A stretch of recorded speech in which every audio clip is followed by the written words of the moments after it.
Hey guys, Jordan West, e-commerce entrepreneur here. Today I sat down with Chuck Melber, who is the head of marketing at Nomad Goods. We talked about something that I have been trying to do for a long time and have done really well, collaborating with other e-commerce brands, but we talked about a really interesting way that he has been able to do it, and something that's driven just tons of business, not only for them, but for the brands that he's worked with. And it's a bit of a secret. And so we talked about that today. I think you guys are really going to like that. Enjoy.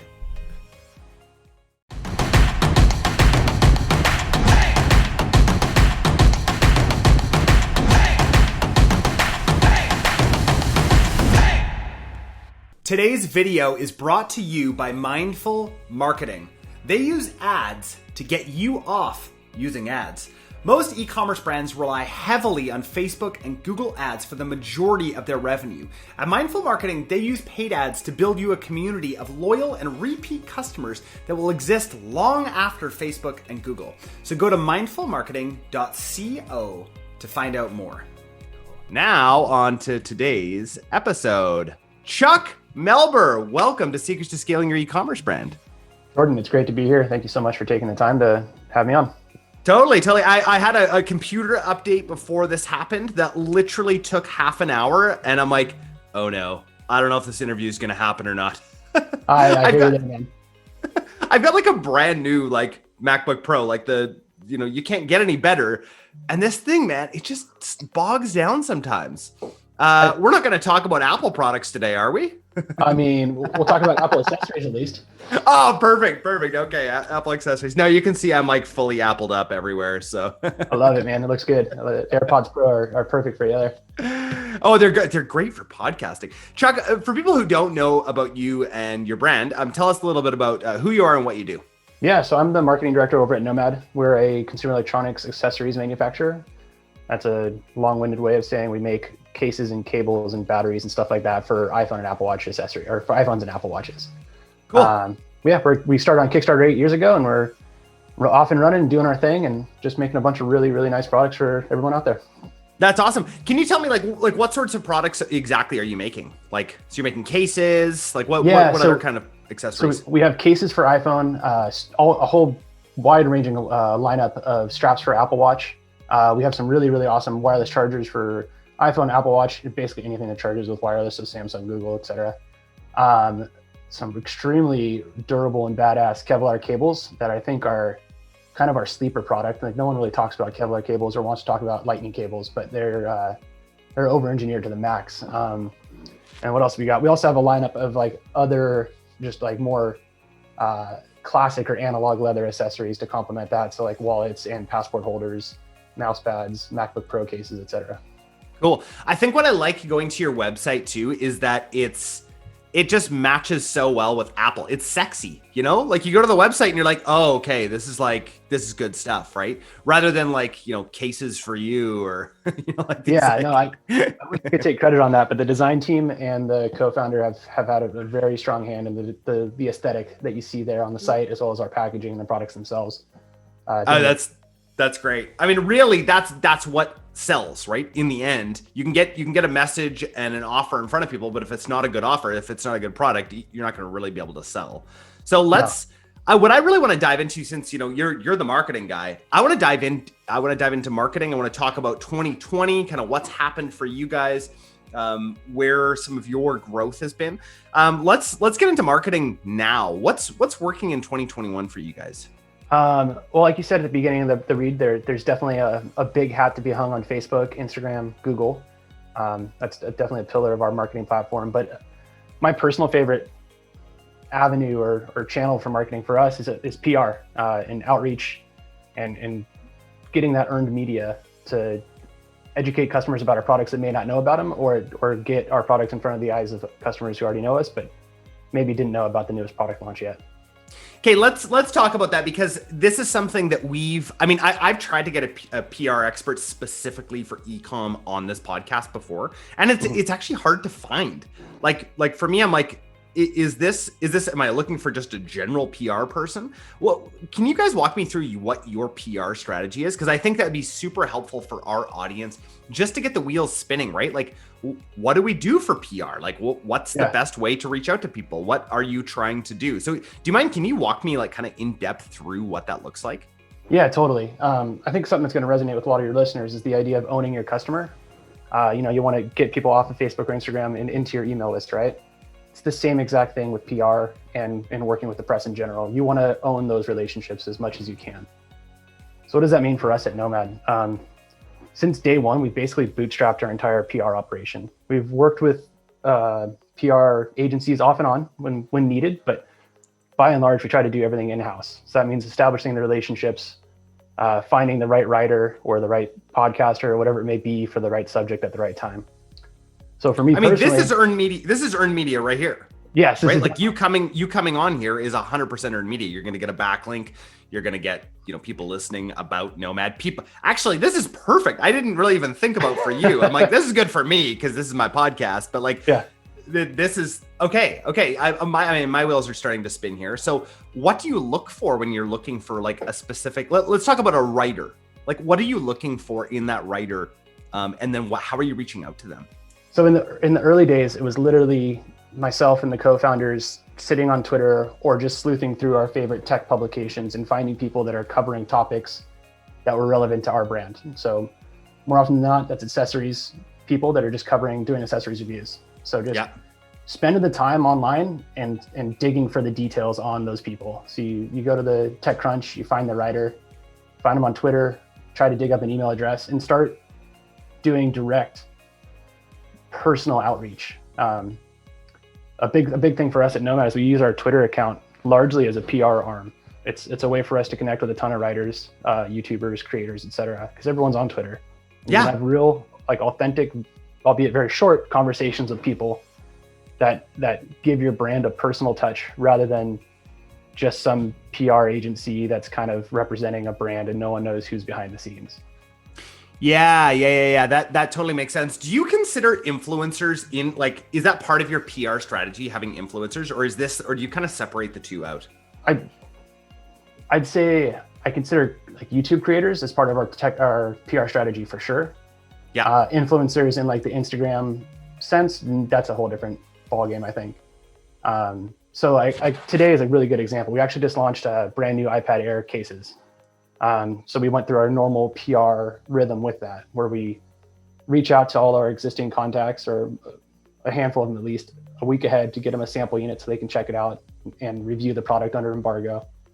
But then the day of launch, what do you mean that under embargo? Oh, sorry. Yeah. So basically we try to seed products to our press contacts at least a week ahead of time so they can review it like secretly, so to speak. So they have time to get hands-on with the product or the experience before it's officially available on the website.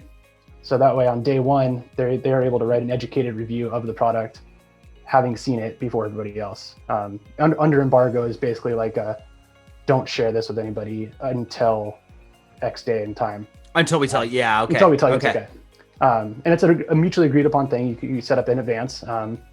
Sometimes people want to check the product out early and sometimes they don't. Oftentimes, when you have a good relationship with the press, they're very willing to communicate that with you. So yeah, I mean, that's like step one for us. And then step two is like on the day of launch, do a broader outreach to everybody we work with, the YouTube creators, the influencers, there's product reviewers and everyone in between to get the word out there.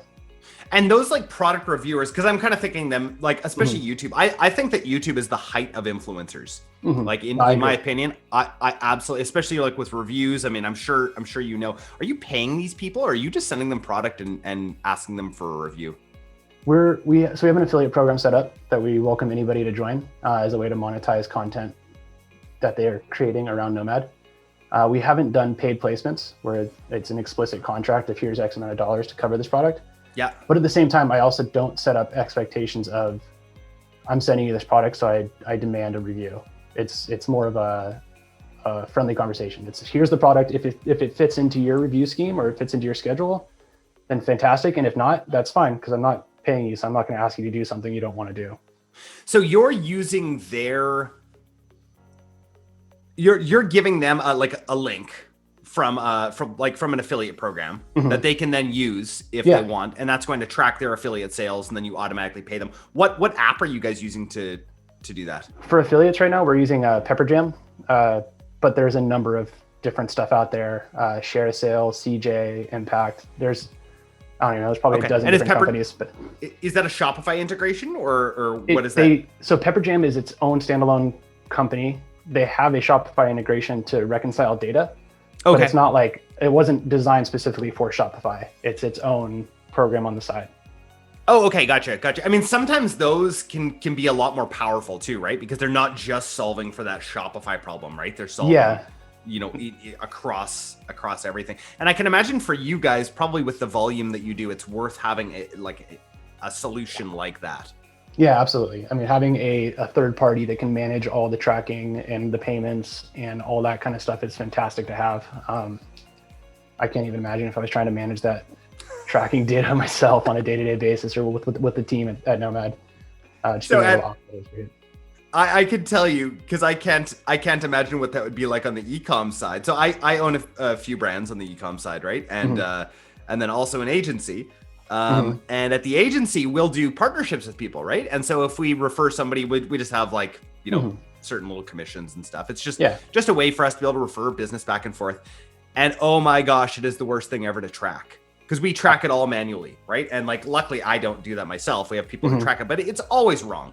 We're manually tracking this stuff and it's always wrong. So all of that being said, I'm sure that there are affiliate programs out there for agencies as well, but if e-com brands who are listening, get a good affiliate program. If that's how you're going to compensate your influencers or your reviewers or whatever, I think it's a great way to do it, because I don't love money changing hands like that. We refuse at all of our brands. We refuse to pay for placements, because there's a lot of people out there who are going to do it for free. But having that affiliate link, I think, is a great idea. Yeah, the affiliate link, at the very least, if you can't set up your own affiliate program, have your products available on Amazon so people can take advantage of that affiliate program. Totally. That's a great idea. Definitely helps a lot as well. And again, it's one of those things, Amazon manages it all. You don't have to worry about anything. Totally. Let Amazon deal with it. Exactly. Oh man. That's great. Okay, Chuck, I got a question for you. This is gonna be a bit of a tough one, bit of a revealing one. Tell me about in the last year, your worst marketing campaign. Worst marketing campaign in the last year. Have you had any flops? I mean, so at Nomad, I kind of oversee all things marketing, email marketing included.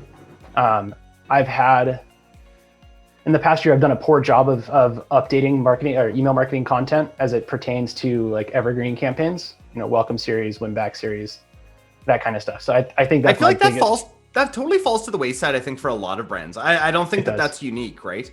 I don't think so. And I've been trying to get on top of it, and I'm frustrated with not doing so in 2020. So I'd say that's my biggest personal frustration from the year. But in general, marketing campaigns, we didn't have, COVID was it was a weird year. So it wasn't, I know. And it is 2021. We're looking at the brands we work with at Mindful Marketing, and then we're looking at our brands that we own, and everyone's up. I'm like, yeah, is this just the new normal now that everybody shops online, and this is the volume we should expect? I don't know. Yeah, we'll see. We did some really interesting initiatives with cross promotion and other brands via email marketing. Talk to me about that. I love leveraging other people's audiences. I'd love to hear about how you guys did it. Yeah, so during the beginning of COVID, where everyone was panicking, we're like, okay, how are we going to promote ourselves, but then also try to uplift our friends or other brands that we're homies with?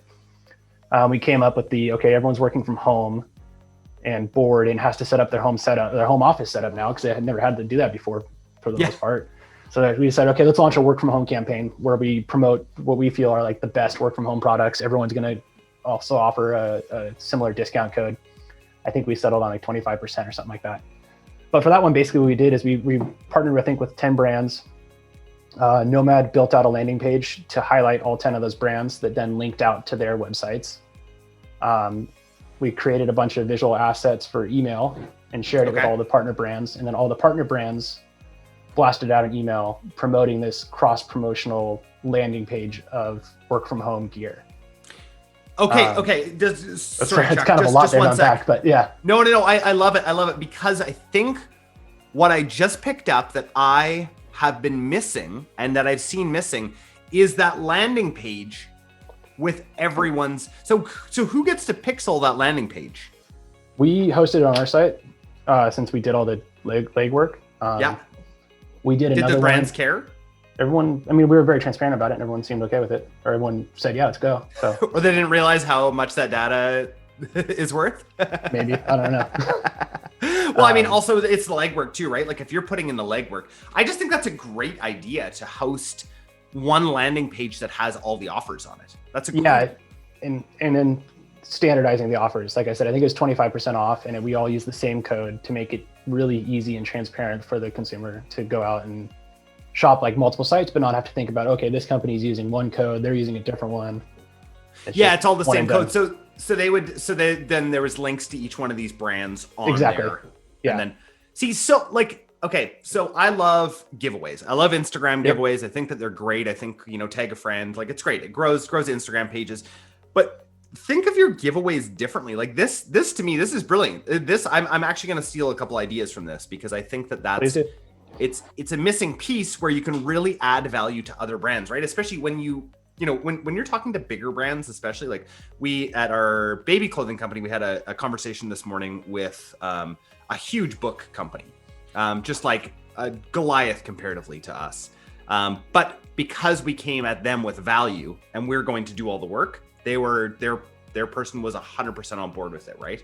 Makes it real easy. That's for sure. Yeah, totally. So for you doing the legwork for all these brands, it's like a no-brainer. What does it cost them? One email to send out? It's not costing them anything, right? Yeah, it's real easy. We did that a couple times this year and it worked out really well every single time. That's great. And I guess you're just tracking via that coupon code then, hey? Yeah, exactly.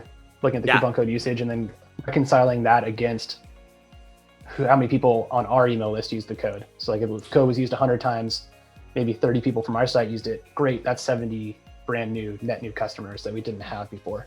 Totally. That cost you nothing to acquire. Yeah. Yeah. And if you look at your customer lifetime value, right? Especially for you guys in being, in Apple world where they change everything all the time and the sizes and Yep, every year. No, definitely it helps. I've got in our e-commerce executives mastermind, I've got a phone case company as well. And they're just like, Apple's the greatest thing that ever happened to us, like just continually changing sizes. And Yep, no, every year it's rinse and repeat. Try to figure out what's going to happen next. Yeah, that's great. So let's just break that back down into steps. So step one was you reach out to brands. Yes, we identified brands that we thought would be good partners. How many brands at a time are we talking about here, Chuck? For these, I think we were shooting for 8 to 10. Okay. A lot of times they kind of were campaigns that came together somewhat last minute. I know a lot of bigger brands try to like operate on a quarterly plan basis or like more long-term, and we're just bouncing from one crazy situation to the next with COVID. So some of these had like a 3 to 4 week turnaround.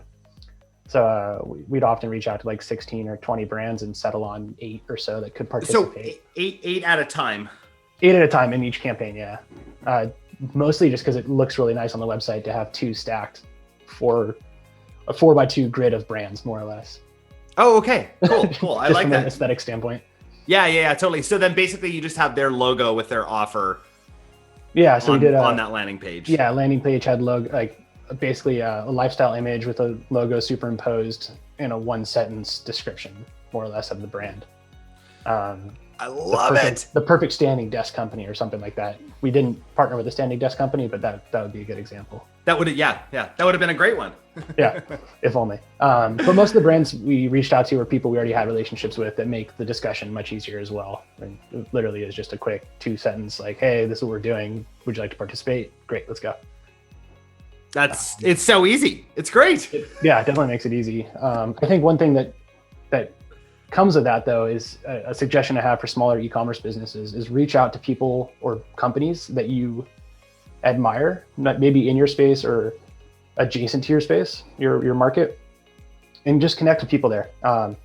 If you're on the CS team for a baby goods company, reach out to the CS team for a toy company and compare notes, see what you guys do the same and different and learn from it. establishing those relationships makes other unique initiatives like this cross promo one so much easier to happen or to do. Totally. Once you have those relationships, right? And that's very much, I mean, this probably goes without saying, but I think some people are born with it and some people aren't. Relationship first, right? It's so important. Just create the relationships and don't expect anything. I mean, really, like we're on episode 100 and you'll probably be episode 180. I have no expectations whatsoever for my podcast guests, right? Yeah. But we end up doing work together. Like there's all sorts of stuff. There's stuff I can't even talk about that is in the background right now. Cool. That just happened because of creating these relationships with people, right? It's so important. So if somebody reaches out to you and asks you to be on their podcast, you say yes. And that definitely goes back to what I was saying earlier about owning the PR experience and doing it in-house, is having those relationships and nurturing them as best you can as yourself or as your brand, rather than relying on somebody else to do it for you. And that PR person could kind of own that too, right? They could, yeah. I can imagine they're really good at forming those relationships, the person that you're going to choose to be your sort of head of PR. So if you can get them, also creating relationships with other brands, I think that it's just, you become unstoppable. Yeah, no, I encourage every member of the Nomad team frequently to reach out to their counterparts at whatever business they admire. Like when we were much smaller, I was reaching out to brands way bigger than us. And and you don't always get a response, but when you do, it's incredible. You meet some really good people and gain some really great insights. Totally. And there's you're never going to get to a place where you're too big to not talk to people, Exactly. like at the same time, right? Like the brands that are smaller than you, I love talking to them. And then the brands that are bigger, it's like, oh, this is incredible. I can't believe we're having these conversations. Yeah, there's always something to be learned with whoever you're talking to, regardless of the size of their business or their team or their experience. There's always something there for sure. Yeah, totally. So do you guys have a full-time PR person then that manages all that? That's you. Yeah. Okay, nice. Yeah. Okay, that's great. We've recently expanded our marketing team, so I have a new person on the team that's running our affiliate program. I was previously managing that as well. Okay. So she's a bit of PR because by nature affiliate overlaps with PR, but in general, I'm running the PR show. Cool. That's great. I'm going to ask you the question that I ask everybody who comes on this podcast. I prepared. Oh, good. What is your secret to scaling? ABT, always be testing. When it comes to product, it can be harder to test because it's a physical good. But when it comes to your checkout experience or the type of content you're posting, when you're posting, etc., you can test that any day of the week and learn something from it. So I think never let yourself get complacent and feel like you just have the right answer. Just keep on testing. And a really good example of that was in the past, we always did our marketing emails at between 7 and 10 a.m., figuring that people would get it on their way to work and read it on the train or the bus or whatever. Yeah. We ran a test through Klaviyo or email or ESP and deduced that actually 8 p.m. is our optimal send time. 8 p.m. 8 p.m. Yes. And how would you have ever known that if you didn't test it? Exactly. And then we validated it 6 months later. 8 p.m. what, Pacific? Standard or local time. Local time, 8 p.m. Yeah. That's crazy. I mean, I look at my emails that late. I hate to say, Yep. Does somebody need something from me? Exactly. No, I'm guilty of that too, and I feel I need to train myself out of it. But that testing mentality really can do a lot to move the needle for your business. I've got one more question for you about testing. So I noticed some notes in the call that you had with Silas. Mm-hmm. And so for people listening to this, Silas is really the glue behind this podcast. If it was up to me, nothing would ever get done. So I only talk to people. and you talked to Silas about this and gave him an update. You actually turned Facebook ads off in December? Is that right? Yeah, we did. So talk to me about that. So you turned Facebook ads off. What was the result? Net neutral. I think net neutral as in like you didn't notice any sales difference, or it was just you just noticed the dip in sales comparatively to how much you were spending? We didn't really notice the sales difference. There's a whole bunch of theories about why. I don't have any good data to share, unfortunately. I think we should just let that sit just for a sec. Because I think it's just we've run tests like this all the time at our clothing company, right? To see like, is this moving the needle? Where should we really be focusing our budget? Yeah. And it's true. There are times where it does not make a difference. We're in the midst of a launch right now. And of course we have no Facebook ads running for this launch. We just email our list, SMS our list, and we're at, let me see here, 50,000 in the first 30 minutes. So obviously that's not, that has nothing to do with ads, right? Yeah. If we had ads on that, I don't think there'd be any difference whatsoever. It's really interesting. And that's why we talk about at Mindful Marketing that we really want to get people off of the reliance on ads. I have no doubt that ads make a difference. Yeah, you need that top of funnel to get people on your site in the first place. But once you start establishing that customer base, you're off and running. Totally. And that's why not just getting click data is important, but getting customer reported data to me is so important, right? How many of those people are actually word of mouth customers that just happen to see an ad, right? Or did they see an ad and then talk to a friend? It's so difficult to know. Yeah, no, absolutely. So like the post-purchase surveys and stuff like that are important for that regard. Yeah, exactly. It's just an interesting thing to think about, and I think that we'll maybe run some more experiments with that and see what happens. Yeah. Chuck, we're gonna move on to our lightning round. I hope you've prepared for this one too. Yes, sir. You just seem like a prepared kind of guy, so I think this is great. Yeah. I appreciate it. I got you fooled, that's for sure. No, I'm just kidding. Yeah. I'm sure our audience knows I go on a lot of podcasts, and I am the opposite. I just never prepare for anything, and things sometimes go bad. So, all right, Chuck. What's your favorite tool or app that you're using right now? Can I do two? Yes, you may. Streak CRM. It's a Gmail plugin for managing. I use that for all my press outreach, and it's amazing. Awesome. So you just run everything with Streak? Yeah. And are you on the free version or do you use their paid? I use the paid version now because my list is quite large. But I got the paid version. I partner with my affiliate partner, Eric, who's been helping me out there. So we have shared Streak channels and stuff like that, and batch and blast, and it works great. I love it. Streak is super cool because it plugs right into Gmail. It's awesome. I've used Streak for years, just the free version, just to organize my life. It's really great to house contacts, and like you just never know when you're going to need to reach out to someone or where they sit in your like business brain. So it's great. I can't say enough good things about Streak. Yeah, no, I'm a huge fan. So definitely check it out if you haven't yet. And then the other one, as I mentioned, was Haro, which is it's called Help a Reporter Out. It's an inbound tool for finding press contacts, basically. They email 3 times a day with a bunch of different queries that different writers are looking for answers on. It can be anything from like, I don't know, men's hair growth to like the best wireless charger for iPhone. Like there's a ton of random things that come in. But there's also a lot of really good gems that apply to me and the business I work at with Nomad. So definitely also worth checking out. Yes, totally. I've gotten Haro emails for years. That's a perfect funnel to put your PR person onto, right? Mm-hmm. No, absolutely. And then they've got a free version as well, right? At Haro. So exactly. Yeah. So is that all that out. you guys use, or do you use the paid version? We also use Cision, which is I think a partner tool or like a parent company. Yes. We pay for Cision and get Haro as a result, but you could also just do Haro free version and that works fantastic. Yeah. Oh, that's awesome. One more question. 2 more questions here. Favorite podcast or audiobook that you're listening to?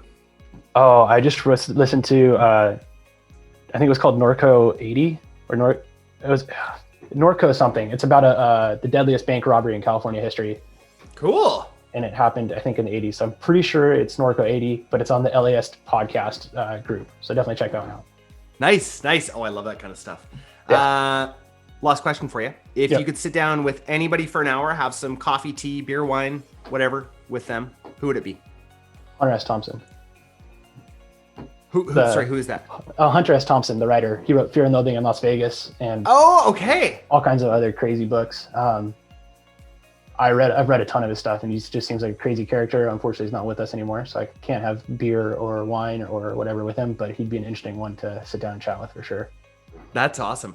Chuck, thanks so much for coming on. This was a great conversation. I loved hearing yeah, just some of the stuff that you guys are doing. I'm going to steal that idea with the brands. I never thought about doing a co-branded landing page. Of course, it's brilliant. Yeah, go for it, man. It worked out well, and I'm sure it'll work fantastic for you guys' business as well. Yeah, totally. Where can people find out more about you and connect with the brand? Nomad, we're at Nomad on Facebook, at Nomad on Instagram, and at Nomad Goods on Twitter. Nomadgoods.com. We're also Nomad Goods on LinkedIn, and I'm Chuck Melber at LinkedIn. So awesome. Find us anywhere. Awesome. Well, thanks so much for your time today. Really appreciate it. No, I appreciate it too, Jordan. Thanks. Have a great day.